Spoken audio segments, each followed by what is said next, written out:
Қайырлы күн достар, бүгін сіздерге өте тез әрі дәмді болып шығатын пиденің рецептімен бөлісетін боламын. Менімен бірге видео соңына дейін болыңыздар. Ең алдымен қамырын дайындаймыз. Ең алдымен ыдысқа жылы сүт, жылы суды қосып, үстіне қант, тұз және де бір ас қасық аштықдан салып, кейін сұйық құйып, барлығын жақсылап араластырамыз. Одан соң електен өткізіліп, өлшеніп алынған ұнды қосып, жақсылап қамырлейміз.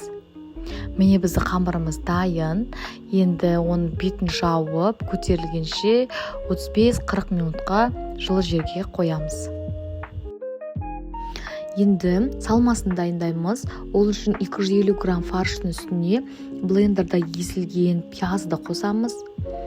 Кейін оның үстіне 4 бұрышты сақ етіп туралған тәтті болгар бұрышын, оның үстіне теркадан өткізілген қызанақты және кейін сұйық май, дәміне қарай тұз бен бұрыш, паприка, кориандр барлығын қосып алғаннан кейін жақсылап араластырамыз. Міне қыздар, біздің салмамыз дайын. Міне біздің қамыр да көтерілді. Енді оны 4 бөлікке бөлеміз. Яғни бізде 4 пиде болады. Әр бөлігін осылай видеодағындай ұзын қылдырып жайып шығамыз.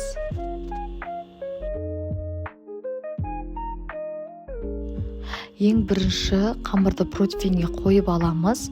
Кейін оның үстіне фаршымызды қасықпен жағып шығатын боламыз.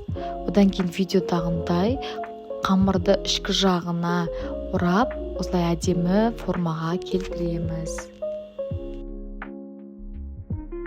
Екінші пиденде дәл осылай жасап шығамыз. Яғни бір противеньде бізде 2 пиде пісуі қажет.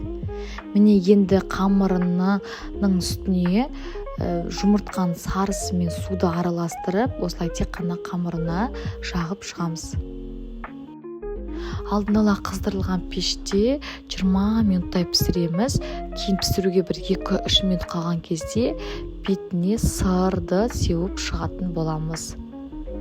Міне біздің пидеміз дайын.